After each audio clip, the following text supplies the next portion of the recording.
महिलाओं का ही इस जाति व्यवस्था को मजबूत बनाने में उपयोग किया गया। ऐसा करने से सजातीय विवाह व्यवस्था बनी रहती और जाति में किसी प्रकार का कोई व्यभिचार भी नहीं होता।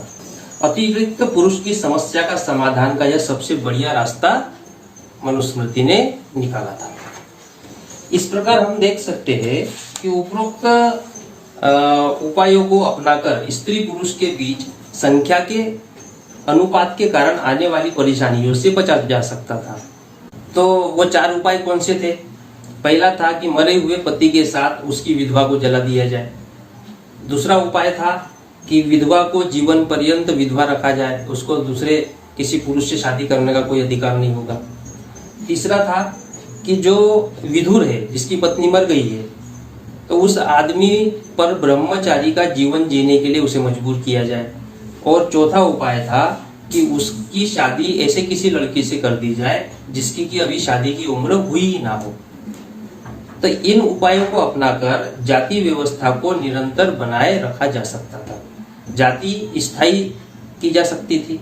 और इसी कारण मनुस्मृति ने या मनु ने और उसके बाद के ब्राह्मणों ने उपरोक्त रास्ते अपनाकर जाति व्यवस्था को स्थायी रूप से बनाए रखने में सफलता हासिल की।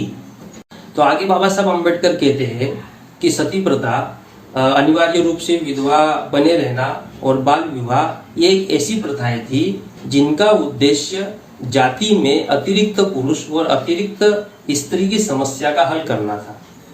ये जो प्रथाएं जो अस्तित्व में आई उसके पीछे का कारण, क्योंकि हम तो इस बात का जरूर प्रचार करते रहते हैं कि ये प्रथाएं गलत है, प्रथाएं है और ये ब्राह्मणवाद ने लाई है वगैरह वगैरह, लेकिन इसके पीछे का मूल कारण हमें पता होना चाहिए। वो बाबा साहब अम्बेडकर बता रहे हैं कि ये जो सती प्रथा हुई, विधवा विवाह नहीं कर सकती है, बाल विवाह आया, ये जो घिनौनी प्रथाएं जो समाज पर लाद दी गई मनुस्मृति ने, तो लादने का मूल कारण क्या था? वो मूल कारण बाबा साहब अम्बेडकर बताते हैं कि इन प्रथाओं का उद्देश्य इतना ही था कि वे जाति में अतिरिक्त पुरुष और अतिरिक्त स्त्री की समस्या को हल कर सके और सजातीय विवाह व्यवस्था को बनाए रखे। इन प्रथाओं के बगैर सजातीय विवाह व्यवस्था को सख्ती से लागू नहीं किया जा सकता था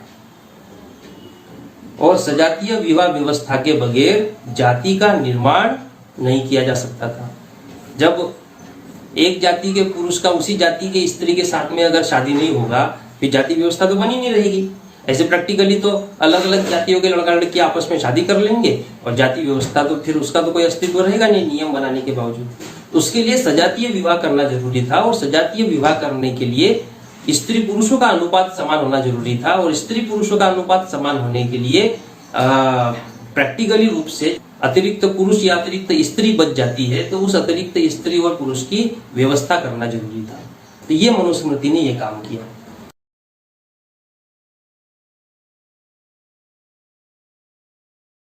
तो साथियों, इतने सब नियम और कायदे कानून बनाने के बावजूद समाज में एक ऐसा बहुत बड़ा तबका था जो कि वर्ण व्यवस्था और जाति व्यवस्था का विरोध करता था, या यूं कहे कि मनुस्मृति के कानून का विरोध करता था। तो वो विरोध करने वाला जो वर्ग था, तो उसमें 2 प्रकार के ऐसे लोग हो सकते हैं जो इस वर्ण और जाति पर आधारित व्यवस्था का विरोध कर सकते हैं। उसमें पहला बहुत बड़ा जो वर्ग था वो था बौद्ध समाज, जो कि वर्ण और जाति पर आधारित व्यवस्था का लगातार विरोध कर रहा था। और दूसरा वर्ग नहीं कह सकते उसे, लेकिन दूसरे वो लोग हो सकते हैं कि जो प्रेम प्रसंग के चलते किसी अन्य जाति की लड़की के साथ में या अन्य जाति के लड़के के साथ में प्रेम प्रसंग करके शादी ब्याह कर सकते थे और अपना परिवार चला सकते थे। ऐसे भी समाज में लोग, प्रैक्टिकली देखा जाए तो होता ही है, तो समाज में ऐसे भी लोग थे।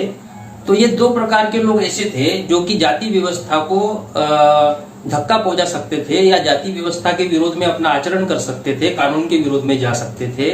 तो ऐसे लोगों को सबक सिखाने के लिए और उनको दंड देने के लिए, या वो वर्ण और जाति के अनुसार, मनुस्मृति के कानून के अनुसार ही चले, इस बात को ध्यान में रखते हुए मनु ने, या यूं कहे कि सुमति भार्गव ने, ऐसे जाति के नियमों का पालन ना करने वाले लोग या वर्ण का नियमों का पालन ना करने वाले लोगों के लिए नियम बनाया वो नियम था समाज से या जाति से बहिष्कृत करने का नियम। अब जिस जाति में जो व्यक्ति है अगर उसे उस जाति से बहिष्कृत कर दिया जाए या मानव समाज से ही बहिष्कृत कर दिया जाए तो मनुष्य तो एक सामाजिक प्राणी है, वो समाज के बगैर जी नहीं सकता। अगर समाज से ही उसे बहिष्कृत कर दिया जाए तो अकेला वो अपना जीवन यापन नहीं कर सकता, ना अपने परिवार को चला सकता है। इतना बड़ा कठोर दंड देने की व्यवस्था सुमति भार्गव ने या यूं कहे कि मनु स्मृति में या मनु ने की थी। अब वो किस तरह से की थी तो बाबा साहब अम्बेडकर बताते हैं कि मनु या सुमति भार्गव वो कहता है कि जो व्यक्ति अपनी जाति से बहिष्कृत कर दिया जाता है उसे ऐसे समझना चाहिए जैसे वह वास्तविक रूप में मर गया हो। ऐसे व्यक्ति की अंत्येष्टि कर देनी चाहिए। वह उसकी अंत्येष्टि के बारे में नियम बताता है और पद्धति को निश्चित करता है। मतलब मनु ऐसे लोग जो वर्ण और जाति के नियमों का पालन नहीं करते उनको तो बहिष्कृत कर देना चाहिए। अब बहिष्कृत करने का क्या मतलब है तो मनु कहता है कि बहिष्कृत करने का मतलब है कि वो समाज के लिए मर गया है, वो उन लोगों के लिए परिवार के लिए मर गया है, उसका अंतिम संस्कार कर देना चाहिए, उसको मरा हुआ समझना चाहिए। क्या वो इस दुनिया में है ही नहीं। किन लोगों को? जो वर्ण और जाति के नियमों का विरोध करते हैं। तो उसके लिए मनु ने नियम बनाया।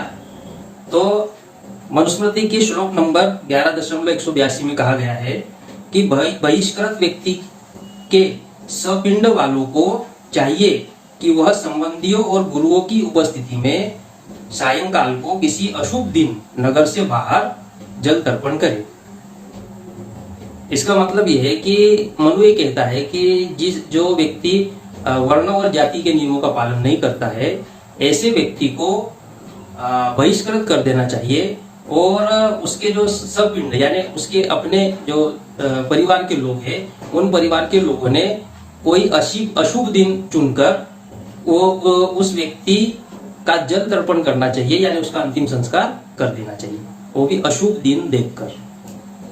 तो ये संस्कार का नियम बनाया। जो जाति के नियमों का पालन नहीं करेगा उसके साथ ऐसा ऐसा व्यवहार करना चाहिए। तो मनुस्मृति का दूसरा श्लोक कहता है, जो श्लोक नंबर 11.183 है, उसमें कहा गया है कि दासी जल से भरे घड़े को अपने पैर से ठोकर मारकर उलट दे, जैसे किसी मरे हुए व्यक्ति को जल तर्पण किया जाता है।